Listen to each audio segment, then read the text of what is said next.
आज आपण मॅथमॅटिकल लॉजिकमधील एक खूपच महत्त्वाचा कॉन्सेप्ट शिकणार आहोत. Concept statement and truth value of a statement. सर्वप्रथम आपण समजून घेऊया स्टेटमेंट म्हणजे काय. In mathematics, a statement is a declarative or assertive sentence that is either true or false, but not both at the same time. आता हे मराठीत सोप्या शब्दांत समजून घेऊया. स्टेटमेंट म्हणजे असे वाक्य जे काहीतरी ठामपणे सांगते आणि ज्याबद्दल आपण नक्की ठरवू शकतो की ते ट्रू आहे किंवा फॉल्स आहे. एकाच वेळी ते वाक्य ट्रू आणि फॉल्स दोन्ही असू शकत नाही. एक महत्त्वाची अट लक्षात ठेवा. A statement must be clear and unambiguous. म्हणजे त्यात कोणतीही शंका नसावी आणि त्याची ट्रूथ व्हॅल्यू डेफिनेट असली पाहिजे. लॉजिकमध्ये स्टेटमेंट्सना साधारणपणे स्मॉल लेटर्स लाईक PQR यांनी डिनोट केले जाते. Truth value of a statement. आता पुढचा भाग पाहूया. In logic, every statement has a truth value. जर statement true असेल तर आपण म्हणतो the truth value is T. जर statement false असेल तर आपण म्हणतो the truth value is F. Description of the concept हे समजून घेणे गरजेचे आहे की कोणती वाक्य statements असतात आणि कोणती नसतात. Only assertive sentences म्हणजे जी वाक्य एखादा clear fact किंवा claim सांगतात त्यांनाच लॉजिकमध्ये statements मानले जाते. पण questions, commands, exclamatory sentences आणि suggestions ही statements नाहीत, कारण त्यांना true किंवा false असे ठरवता येत नाही. एक statement नेहमी complete आणि precise असते. ते mood, feeling किंवा emotion यावर depend करत नाही. ही classification आपल्याला logical reasoning आणि mathematical proof समजायला मदत करते. लॉजिकमध्ये आपण फक्त अशीच वाक्य वापरतो जी clearly true किंवा false अशी ओळखता येतात.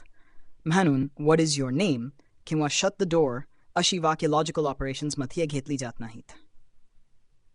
यामुळे मॅथमॅटिकल रिझनिंग क्लिअर आणि कन्सिस्टंट राहते. इलस्ट्रेशन 1. Following are statements. आता काही स्टेटमेंट्सची उदाहरण पाहूया. सेंटेन्स आहे sun rises in the east. हे वाक्य ट्रू आहे म्हणून हे स्टेटमेंट आहे आणि it's truth value is T. Sentence आहे 5 multiplied by 2 gives 11. हे वाक्य फॉल्स आहे पण तरीही हे स्टेटमेंट आहे कारण आपण ठामपणे सांगू शकतो की ते फॉल्स आहे. So the truth value is F. Sentence आहे Every triangle has 3 sides. हे वाक्य नेहमी ट्रू आहे म्हणून हे स्टेटमेंट आहे आणि ट्रूथ व्हॅल्यू T आहे. Sentence आहे Mumbai is the capital of Maharashtra. हे फॅक्च्युअल सेंटेन्स आहे आणि ट्रू आहे. So the truth value is T. Sentence आहे Every equilateral triangle is an equiangle triangle. हे जिओमेट्री मधील ट्रू फॅक्ट आहे म्हणून हे स्टेटमेंट आहे आणि ट्रूथ व्हॅल्यू T आहे. Sentence आहे A natural number is an integer. हे वाक्य ट्रू आहे म्हणून ट्रूथ व्हॅल्यू T आहे. Illustration 2. Following are not statements. आता statements नसलेली वाक्य पाहूया. Sentence आहे Please give your pen. हे रिक्वेस्ट आहे. याला ट्रू किंवा फॉल्स असे म्हणता येत नाही म्हणून हे स्टेटमेंट नाही. Sentence आहे What is your name? हे क्वेश्चन आहे स्टेटमेंट नाही. Sentence आहे What a beautiful place it is. हे एक्सक्लेमेटरी सेंटेन्स आहे स्टेटमेंट नाही. Sentence आहे How are you? हे क्वेश्चन आहे स्टेटमेंट नाही. Sentence आहे Do you like to play tennis? हे क्वेश्चन आहे त्याची ट्रूथ व्हॅल्यू ठरत नाही. Sentence आहे Open the window. हे कमांड आहे स्टेटमेंट नाही. Sentence आहे Let us go for tea. Suggestion आहे स्टेटमेंट नाही. Sentence आहे Sit down. हे ऑर्डर आहे स्टेटमेंट नाही.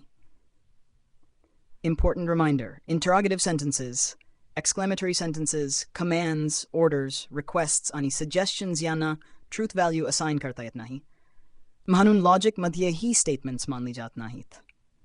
डेली लाईफ एक्झाम्पल सेंटेन्स आहे Water boils at 100 degrees Celsius at sea level. हे सायंटिफिकली ट्रू फॅक्ट आहे म्हणून हे स्टेटमेंट आहे आणि ट्रूथ व्हॅल्यू T आहे. सेंटेन्स आहे Can I borrow your book? हे क्वेश्चन आहे म्हणून हे स्टेटमेंट नाही. स्पोर्ट्स रिलेटेड एक्झाम्पल स्टेटमेंट आहे Sachin Tendulkar scored 100 international centuries. हे वाक्य ट्रू आहे म्हणून हे व्हॅलिड स्टेटमेंट आहे आणि ट्रूथ व्हॅल्यू T आहे. सेंटेन्स आहे Will you play football with me? हे क्वेश्चन आहे म्हणून लॉजिकमध्ये हे स्टेटमेंट नाही. Daily life analogy. आता एक सोपी अनालॉजी पाहूया. एक लाईट बल्ब कल्पना करा. जर स्विच ऑन असेल तर sentence The bulb is glowing true ठरते आणि ट्रूथ व्हॅल्यू T असते. जर स्विच ऑफ असेल तर तेच सेंटेन्स फॉल्स ठरते आणि ट्रूथ व्हॅल्यू F असते. अगदी त्याचप्रमाणे एक लॉजिकल स्टेटमेंटसाठी क्लिअर ट्रू किंवा फॉल्स असणे गरजेचे आहे. लॉजिकमध्ये no maybe, no perhaps, only clear truth value is allowed.